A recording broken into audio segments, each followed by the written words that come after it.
అందరికీ నమస్కారం. ఇప్పుడు నేను బయటికి చెప్పుకోలేదు కానీ కొన్నిసార్లు నాకు భయం వేస్తుందండి. అంటే ఇప్పుడు జగన్మోహన్ రెడ్డి గారి పర్యటనలు సూపర్ హిట్టా కాదా అన్నది నాకు ఎట్లా తెలుస్తాయంటే జనాల్ని చూసో లేకపోతే ఆ రెస్పాన్స్ని చూసో నేను ఎప్పుడూ అంచనా వేయనండి. మొన్న ఒకసారి మీకు తెలుసు ఒక సందర్భం ఏదో నాకు గుర్తులేదు కానీ కర్నూలుకు పోయినప్పుడు ఎప్పుడో నేను ఆ రోజు ఎల్ముండల సాంబి గారు వస్తాడు వాగుతాడు అనుకున్నా కానీ ఏదో మనోడు పాకిస్తాన్ మీద వీడియో చేశాడు. ఆ రోజు పాక్ కరేపాక్ గాడు పాకిస్తాన్ మీద వీడియో చేస్తే నాకు కొంచెం ఫీల్ అయ్యా. ఇప్పుడు మనం ప్రతిసారి బొగడా అంటాం కదా, 9 out of 10 టైమ్స్ వాడు బొగడాన్ని నిరూపించుకుంటాడు.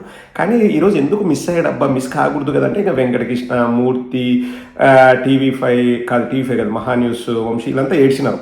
కానీ మా ఎల్ముండల గాడు ఆ రోజు ఏడ్చలే. ఒకటి నాకు ఏమనిపించిందంటే ఏందబ్బా వీడు బొగడాగాడు కాదా, లేకపోతే మన డోస్ ఎక్కువై వాడు కామెడీ పండించలేక ఇంట్లో కూర్చున్నాడా అని చెప్పేసి అది కూడా భయం వేసింది. ఎందుకంటే మనం ఎక్కువ మాట్లాడినామనుకో ఇంకా వాడు మళ్ళీ భయపడి వాడు మాట్లాడు, మనకు ఫన్ కావాలా. ప్లస్ ఎల్ముండల గాడు మాట్లాడితే నేను దానికి తిరుగుండదు. సో ఈరోజు కూడా వస్తాడా రాదా అన్న డౌట్తో నేనున్నా, మీమాంసలో నేనున్నా. కానీ వచ్చేస్తున్నా, నేను పెద్ద బొగడాగానే, నా ప్లేసు ఎవరు ఆక్యుపై చేయడానికి వీలు లేదు లేదు లేదు అని బొగడాగాడు పరిగెట్టుకుంటూ వచ్చేసినాడు. నాకు అప్పుడు అనిపించింది, అమ్మయ్యా జగనన్న పర్యటన సూపర్ సక్సెస్. వాడు దిష్టి చుక్క లాంటి వాడు మా ఎల్ముడల సాంబిగడు. మళ్ళీ ఎవరైనా దిష్టి పెట్టుకోకుండా దిష్టి చుక్కలాగా వాడు, అంటే ఇంకా జగనన్న పైన ఎవరి కన్ను పడకోకుండా వీడు కాపాడుతూ ఉంటాడు. సో వీడు ఎంతగా ఏడుస్తే పర్యటన అంతా సూపర్ సక్సెస్ అయినట్టు. సో వచ్చేసాడు. మళ్ళీ వీళ్ళకు ఒక టఫ్ టాస్క్ ఉంటుంది. నిజంగా వీళ్ళ బతుకులు కత్తి మీద సాము లాంటివి. ఒకడు బొగడాగాడు చెప్పినది ఇంకో బొగడాగాడు చెప్పకూడదు. ఎందుకంటే ఒక్కొక్కరికి జీతం ఇస్తారు కదా, సేమ్ వార్త చదివితే మళ్ళా ప్రజలకి డిఫరెంట్గా మనం ఎక్కిలేం కదా అని చెప్పేసి నలుగురు బొగడాగాలు నలుగురు డిఫరెంట్ వార్తలు చదవాలా. సో ఈరోజు మా ఎల్ముడల సాంబిగాడు వచ్చినాడు. ఇంట్రడక్షన్ బాగుందా, ఇంకా కావాలా, ఇంకా బొగడాగానికి అంతకంటే అవసరం లేదులే. సో రాడు ఏమో అని నాకున్న అనుమానాల్ని పటాపంచలు చేస్తూ హైదరాబాద్ టూర్ గ్రాండ్ సక్సెస్ అయిందని తెలపడానికి నువ్వు వచ్చి ఇచ్చినాడు. ఏడుపు కామన్. ఇంకా రారా బొగడాగా, ఇంకా నువ్వు వచ్చేసి 2 వీడియోలు చూపిస్తాను, ఎక్కువ కూడా కాదు. ఎందుకంటే ఎవరో నాకు ఫార్వర్డ్ చేసి చూసాను నేను. ఇంకా మొత్తం మీకు తెలుసు కదా, వాని డిబేట్ నేను ఎక్కడ చూడాలి, వాని టార్చర్ మనం ఎక్కడ భరిస్తాము. అందులో ఎవరో ఒకరు క్లిప్ పంపిస్తారు, 1 నిమిషం 21 సెకండ్ల వీడియో పంపించారు నాకు. దాన్ని 2 పార్ట్లుగా మీకు చూపిస్తాను. ఫన్ మాత్రం అన్లిమిటెడ్.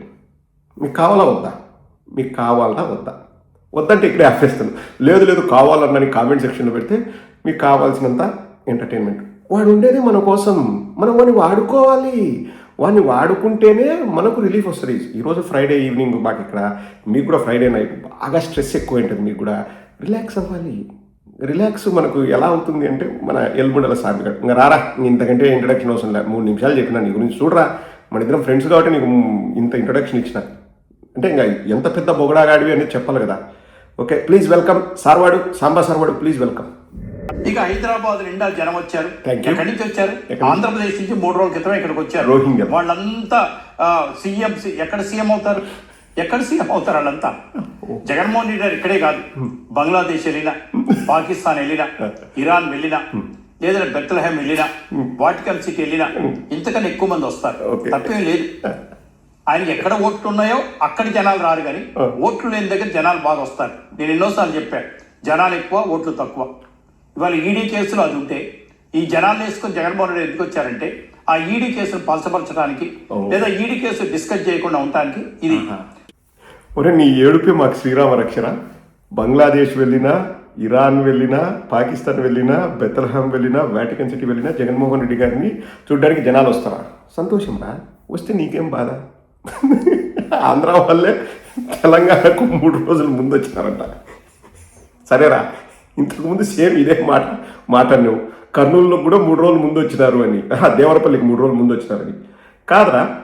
సరే, దేవరపల్లికి పోయి నువ్వు ఇన్వెస్టిగేటివ్ జర్నలిజం చేయలేవు, ఎందుకంటే నువ్వు హైదరాబాద్లో బతుకుతుంటావు.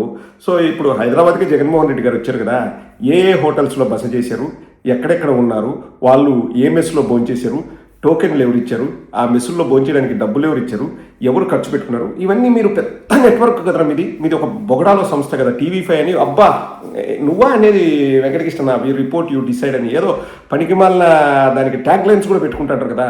Welcome to top story, bottom story, underwear story అనేదో నువ్వు వాగుతుంటావు కదా. మరి ఇన్వెస్టిగేటివ్ జర్నలిజం చేసి ఏడాడ దిగినారు, యా ఊర్లో దిగినారు, నాంపల్లె, చిక్కడపల్లె, లేకపోతే లకడీకపూల, లేకపోతే మీ ఊరు మాదాపుర, యా ఊర్లో దిగినారు అనేది చెప్పాలి కదరా మైదాపిండి నువ్వు. సారీ ఏం మాట్లాడుతున్నావురా మాదాపూర్ చెప్పాలి కదరా. నువ్వు చెప్పకపోతే జనాలకి ఎట్లా తెలుస్తుందిరా? పోయి ఇన్వెస్టిగేషన్ జర్నలిజం ఎప్పుడైనా చేయి. ఎందుకంటే హోటల్లో దిగితే సీసీ కెమెరాలు ఇవన్నీ ఉంటాయి కదా. ఇదిగో పలానా కడప నుంచి ఒకరు వచ్చారు, పలానా కర్నూలు నుంచి ఒకరు వచ్చారు, ఈస్ట్ గోదావరి నుంచి ఇద్దరు వచ్చారు, వెస్ట్ గోదావరి నుంచి ఇద్దరు వచ్చారు, వాళ్ళు ఇక్కడ కనిపించారు, ఇదిగో ఈ ర్యాలీలో ఉన్నారు, అదిగో వాళ్ళు ఈ ఊరోళ్ళు, వాళ్ళ ఉద్యోగాలు వేరే చోటు ఉన్నాయి, ఇక్కడికి వచ్చారని ఒక 100 పేర్లు లేరా? లక్షల్లో జనాలు వస్తారన్నావు, థ్యాంక్ యూ నమస్తే, లక్షల్లోనే వచ్చినారు, నువ్వు దాంట్లో ఏడ్చాల్సిన అవసరం లేదు. కానీ ఒక 100 మందినే నువ్వు కనిపెట్టరా ఇన్వెస్టిగేటివ్ జర్నలిజం చేసి. ఊరుకో, మాకేం సంబంధం, జీతం ఇస్తున్నారు వాగుతున్నాం నాకు నిజంగా నేను వాడు ఎవరితోనో చెప్తాను, తారసపడినా లేకపోతే ఫోన్లో మాట్లాడకుండా ఒకటే అంటాడేమో, ప్రదీప్ గారు ఎందుకండి ప్లీజ్ వద్దండి, నేనేం పాపం చేశాను చెప్పండి, నేనేదో వార్తలు చదువుకున్నా, ప్లీజ్ ప్రదీప్ గారు ఇక్కడితో మనం ఆపేద్దామండి, మనకు వద్ద మళ్ళీ ఏంది కక్ష తీర్చుకోవాలని ఉంటుంది, బయటకు చెప్తాడు వీడు నంగనాచినప్పుడు బాగా చెప్తాడు కదా. ఒరే సాన్విగా నువ్వు వచ్చి ఏడుస్తే నాకే కాదురా మా వాళ్ళందరికీ అదో తుత్తి. ఏవిఎస్ చెప్పినట్టు సినిమాలో అదో తుత్తిరా, నువ్వు రోజు వచ్చి ఏడుస్తున్నావురా, అది నీకు బతుకు తెరువు కూడా.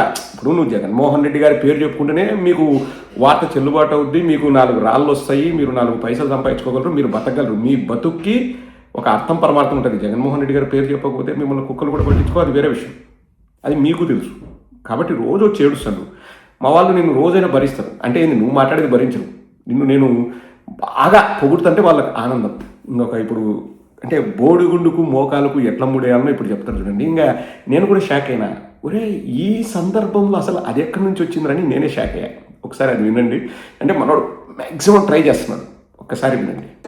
ఇవాళ ఈడీ కేసులు అది ఉంటే ఈ జనాలు వేసుకొని జగన్మోహన్ రెడ్డి ఎందుకు వచ్చారంటే ఆ ఈడీ కేసును పలచపరచడానికి లేదా ఈడీ కేసు డిస్కస్ చేయకుండా ఉండటానికి. ఇది ఒక వ్యక్తి పెళ్లికి వెళ్తే, ఎవరో ఒక పెద్ద మనిషి పెళ్లికి వెళ్తే ఒక 10 మందిని తీసుకొని వెళ్తారా, 1,00,000 మందిని తీసుకెళ్తారా, 1000 మందిని తీసుకెళ్తారా? ఇలా నాకు పెళ్లికి వెళ్ళేది, పెళ్లికి వెళ్ళా ఇలాగే వెళ్తారు, చావుకి వెళ్ళా ఇలాగే వెళ్తారు, నిందితుల పరామర్శకి ఇలాగే వెళ్తారు. ఏం జగన్మోహన్ రెడ్డి గారు మీకు హిందూ సాంప్రదాయాలు తెలియదు అనుకుంటా. హిందూ సంప్రదాయాలు ఫస్ట్ తెలుసుకోండి. పెళ్లికి గౌరవప్రదంగా పిలిస్తే గౌరవప్రదంగా వెళ్ళాలి. మీరు పెద్దోళ్ళు కాబట్టి ముందు సీట్లో కూర్చోబెడతారు, ఇటు పక్క నుంచి తీసుకెళ్తారు, అక్షింతలు ఒకరు ఏదలుచుకుంటే వేయాలి, లేకపోతే దండం పెట్టి వెళ్ళిపోవాలి. అంతేగాని 1000 మందిని వేసుకొని ఒక బలప్రయోగం లాగా ఏం చేద్దాం అనుకుంటున్నారు? ఒరే బొగడాగా ఏం ఈడీ కేసు జరుగుతుందో నాకు తెలియదండి. అది కాదండి, జనాలు రోడ్డుపైకి వచ్చి జగన్మోహన్ రెడ్డి గారిని పలకరిస్తేనో, జగన్మోహన్ రెడ్డి గారు వాళ్లకు అభివాదం చేస్తేనో ఈడీ కేసు పలుసనవుతుందా? ఇది ఏ చట్టంలో రాసిందిరా బొగడాగా? ఎర్రబుక్ రాజ్యాంగంలో ఉందా? కాదరా, ఎట్లా ఈడీ కేసు పర్సన్ అవుతుందిరా? ఒరే నువ్వు మనిషివా, దున్నపోతువా? నువ్వు ఎట్లా వార్తలు చదువుతావు? నువ్వు వార్తలు చదవడానికి ఉన్నావా, వాంతులు చేసుకోవడానికి ఉన్నావా? ఒరే నిన్ను చూస్తేనే మాకు నవ్వు వస్తుంది, మళ్ళీ నీ బొగడా జర్నలిజంతో నవ్వడానికి కూడా గ్యాప్ ఇవ్వాలి కదా. ఒరే ఈడీ కేసు జగన్మోహన్ రెడ్డి గారు బలప్రదర్శన చేస్తే ఎట్లా పలుచబడుతుంది చెప్పురా? ఒరే నువ్వు మనిషివే జన్మెత్తింటే చెప్పురా. ఊరుకో, నాకు డౌట్ వచ్చే విషయాలు నన్ను అడగొద్దంటావా? ఇంకా అందరికీ డౌట్ వస్తుంది నిన్ను చూస్తుంటే. ఒరే జనాలు వచ్చారు, అభివాదం చేశారు, వాళ్ళు అక్కడే బయట ఆగింటారు, కానీ ప్రతి ఒక్కరిని ఇప్పుడు 1,00,000 మందిని కళ్యాణ మండపంలోకి తీసుకెళ్ళము. దానికి హిందూ సంప్రదాయాలకు ఏమరా సంబంధము? అంటే ప్రతి చోట హిందూ మతాన్ని ఇప్పుడు వీనికి ఒక టార్గెట్ ఇచ్చినారు, నీ ఎక్కడైనా ఏం జరిగినా కానీ హిందూ మతాన్ని యాడ్ చేసుకుంటూ ఉండని. అంత తేరగా దొరికింది నీకు మా హిందూ మతము? ఒరే బయట ప్రజలు తండోపతండాలుగా చూడడానికి వస్తుంటే, అంటే వాళ్ళ బాధ కూడా అర్థం చేసుకోవాలి. ఇప్పుడు చంద్రబాబు నాయుడు, నారా లోకేష్ ఎవ్రీ వీక్ వెళ్తారు హైదరాబాద్కి, పట్టుమని 10 మంది కూడా ఉండరు. చంద్రబాబు నాయుడు ఆంధ్రాలో తిరుగుతూనే ఎవరు ఉండరు, ఇంకా కర్ణాటక కాదు హైదరాబాద్లో ఎవరు ఉండరు.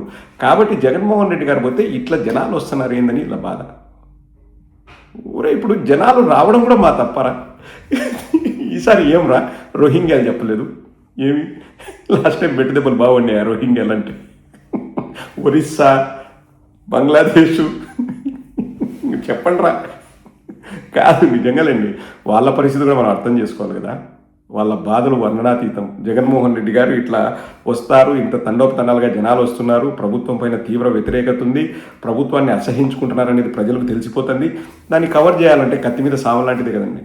ఒరే సాంబిగా నిజంగా నీ పరిస్థితి కుడితిలో పడ్డ ఎలకలాగా తయారైందిరా. అంటే నేను ఇప్పుడు ఎలకను అవమానించినని ఎలక సంఘం ఫీల్ అయితే నేనేం చేయలేను, కానీ ఇంకా తప్పదు, అవి సామెతలు అంతే.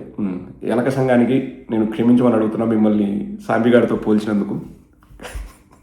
ఒరే నువ్వు ఏడుస్తుంటే మాత్రం అదొక అద్భుతమైన ఆనందం రా సాంబిగా. నువ్వు ఏడ్చాలి, ఏడ్చి ఏడ్చి ఏడ్చి అంటే ప్రతిసారి జగన్మోహన్ రెడ్డి గారు ఎక్కడికైనా వెళ్తారు, ఇంకా మధ్యాహ్నం నుంచి ఇంగిల్లు స్టార్ట్ అవుతుంది. ఇంకా రోదన మామూలుగా ఉండదు, రోత పుట్టిస్తుంది. కానీ నాకు తెలిసిన విషయం చెప్తానండి, ఇది ఒక్కటి చెప్పి ముగిస్తాను. సాంబిగాడి గురించి కాదు, విశ్వసనీయ వర్గాల సమాచారం, అభిజ్ఞ వర్గాల బోగట్ట. ఇంకా ఏ లీడర్ని కూడా జైల్లో పెట్టకూడదు అని చెప్పేసి అబ్బా కొడుకులు ఇద్దరు సీరియస్గా మాట్లాడుకున్నారన్నది మాకు వేరే వాళ్ళ దగ్గర నుంచి వచ్చిన సమాచారం. అంటే ఇంకా ఆధారాలు నా దగ్గర లేవు, ఎందుకంటే మనము ఏదో ఒక సొల్లు కారణం చెప్పేసి జైల్లో పెడుతున్నాము. మనమే నైటీలు చించేసి వాళ్ళు చించినారని ఫస్ట్ చెప్తాం, ఆ వీడియోలు దొరుకుతున్నాయి. ఇప్పుడు దొరికి మనం అబాస్ పాలవుతున్నాం. మళ్ళీ జగన్మోహన్ రెడ్డి గారు జైలుకి వెళ్తారు. ఇప్పుడు సామిగాడు అంటారులే, పరామర్శకు పోయినా, చావుకు పోయినా, లేకపోతే శుభకార్యాలకు పోయినా ఇట్లా జనాలు వస్తున్నారంట. ఇంకా జనాలు వస్తే అది మా తప్ప. సో చంద్రబాబు నాయుడు గారు, లోకేష్ గారు ఏమనుకున్నారంటే, వద్దు స్వామి జైల్లో పెట్టినా కానీ ఈయన అదే పనిగా పోతున్నారు, జైల్లో పెడితే అక్కడ విపరీతంగా జనాలు వస్తున్నారు, మనం ఎందుకు జైల్లో పెడుతున్నాం అనేది ప్రజలకు తెలిసిపోతుంది, ఏం చేయాలి ఇప్పుడు ప్రజలు రాకోకుండా ఏం చేయాలి? ఇంకా మీరేం చేయలేరు, చేస్తే పరిపాలన మంచిగా చేయండి, మిమ్మల్ని ప్రజలు అభిమానిస్తారు. మీరు వస్తే 10 మంది అయినా వస్తారా? 10 మంది అయినా చంద్రబాబు నాయుడు బయట ఏడాది తిరుగుతుంటే 10 మంది అయినా వస్తాడా? చంద్రబాబు నాయుడు మ్యానిపులేషన్ చేసుకుంటా బతికేస్తాడు. ఎక్కడో పోస్టర్ చూసా, అద్భుతమైన పోస్టర్, ఏం తెలుసా? పరిపాలన జగన్మోహన్ రెడ్డి గారి లాగా చేయాలంట, పబ్లిసిటీ చంద్రబాబు నాయుడు లాగా చేయాలంట. కరెక్ట్గా చెప్పారు ఎవరో ఆ పోస్టర్లో. మేము ఈసారి పరిపాలన చేస్తాం, పబ్లిసిటీ చేస్తాం, పంబ రేపు కొడతాం, అన్నీ జరుగుతాయి. పీ పీ పీ డుమ్ డుమ్ డుమ్.